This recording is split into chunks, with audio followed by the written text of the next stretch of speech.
అందరికీ నమస్కారం అండి. స్వాగతం సుస్వాగతం మన ఛానల్‌కి. ఈరోజు వీడియోలో 2026 సంవత్సరము ఆషాఢ మాసంలో ఆగస్టు నెలలో కామికా ఏకాదశి ఏ రోజున వచ్చింది? ఏకాదశి తిథి ప్రారంభం మరియు ముగింపు సమయం ఎప్పుడు? పారణా సమయం ఎప్పుడు?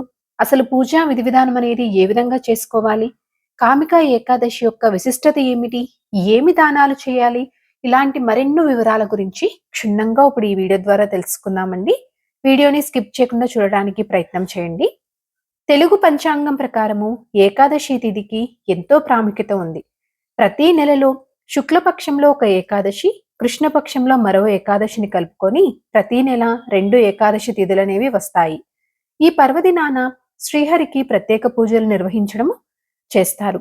అయితే ఆషాఢ మాసం కృష్ణపక్షంలో వచ్చే ఏకాదశికి ఉన్న ప్రత్యేకత వేరు. ఈ ఏకాదశిని కామికా ఏకాదశి అని అంటారు. శాస్త్రాల ప్రకారము చాతుర్మాస్య కాలంలో శ్రీ మహావిష్ణువు యోగ నిద్రలోకి వెళ్తారు. ఈ కాలంలో శ్రీ విష్ణుమూర్తిని తులసి దళాలతో ప్రత్యేక పూజలు చేయడము, వెన్నతో పాటు మీ సామర్థ్యం మేరకు దాన ధర్మాలు చేయడం వలన విశేషమైనటువంటి ఫలితాలనేవి పొందవచ్చు. ఇంత విశిష్టత కలిగి ఉన్నటువంటి ఈ కామికా ఏకాదశి ఈ ఆగస్టు నెలలో ఎప్పుడు వచ్చింది అంటే, స్వస్తి శ్రీ చాంద్రమాన శ్రీ పరాభావ నామ సంవత్సరం ఆషాఢ మాసం దక్షిణాయనం కృష్ణపక్షం ఏకాదశి తిథి ప్రారంభం ఆగస్టు 8, 2026 శనివారం రోజున మధ్యాహ్నం 1:59 నుంచి ప్రారంభమయ్యి ఆగస్టు 9, 2026 ఆదివారం రోజున ఉదయం 11:05 వరకు ఏకాదశి తిథి ఉంటుంది. ఉదయం తిథి ప్రకారము కామికా ఏకాదశి వ్రతాన్ని ఆదివారం రోజున ఆచరించాలి. పారణా సమయము ఆగస్టు 10, 2026 ఉదయం 5:12 నుండి ఉదయం 7:48 వరకు. స్వామివారికి పూజ చేసుకోవడానికి శుభ సమయాలు చూసుకున్నట్లయితే కనుక ఆగస్టు 9, 2026 ఆదివారం రోజున ఉదయం 5:25 నుంచి ఉదయం 10:05 వరకు మంచి శుభ సమయంగా ఉంది. కనుక ఈ సమయంలో మీరు పూజ అనేది నిర్వహించుకోవచ్చు. అసలు పూజా విధి విధానం అనేది ఏ విధంగా చేసుకోవాలి అన్న విషయం గురించి ఇప్పుడు తెలుసుకుందాము. చక్కగా ఆ రోజున తెల్లవారుజామునే నిద్రలేచి తలస్నానం అనేది ఆచరించి చక్కటి ఉతికినటువంటి శుభ్రమైనటువంటి దుస్తులను ధరించి ఇంటిని పూజా గదిని చక్కగా శుభ్రం అనేది చేసుకొని పూజకు కావాల్సినటువంటి సామాగ్రిని అంతా సిద్ధం చేసుకొని ఒక ఎర్రని వస్త్రంపై మీకు అందుబాటులో ఉంటే కనుక విష్ణుమూర్తి స్వామి ఫోటోని కానీ లేదా విగ్రహాన్ని కానీ ప్రతిష్ఠించుకోండి.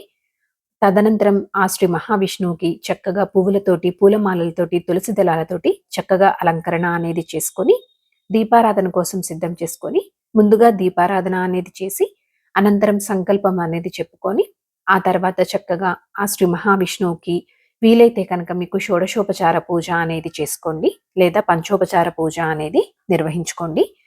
తర్వాత కామిక ఏకాదశి వ్రతకథని అలాగే చక్కగా స్వామివారిని అష్టోత్తర శతనామావళితోటి పూజించడము, మీకు వీలైనన్ని సార్లు ఓం నమో నారాయణాయ నమః అనేటువంటి ఈ మంత్రంని మీకు వీలైనన్ని సార్లు పారాయణ చేయడము ఈరోజు. అలాగే విష్ణు సహస్రనామ పారాయణం అనేది చేసుకోవడము. ఈ రోజున తప్పకుండా ఏకాదశి వ్రతాన్ని ఎవరైతే ఆచరిస్తారో ఉపవాసం అనేది ఉండాలండి.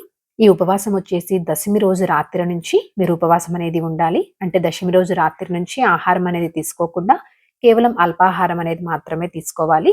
ఏకాదశి రోజు పూర్తిగా ఉపవాసం అనేది ఉండి మరనాడు ద్వాదశి రోజు చక్కగా ఉదయాన్నే మళ్ళీ తిరిగి పునః పూజ అనేది చేసుకొని స్వామివారికి మహానైవేద్యం అనేది సమర్పించి తదనంతరము మీరు ఉపవాసం అనేది విరమించాలి.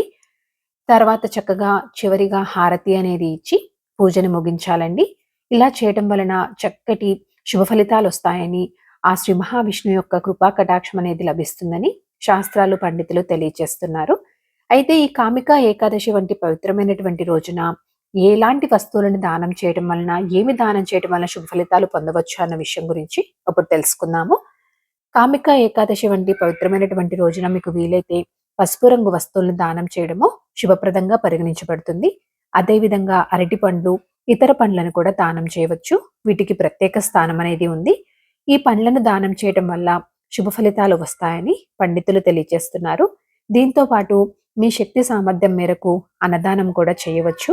అలాగే బెల్లము, శనగలు, ఇత్తడి పాత్రలు, పూజా సామాగ్రి, దీపాలు, నెయ్యి, పసుపు వంటి వాటిని కూడా అర్హులకు దానం చేయవచ్చండి.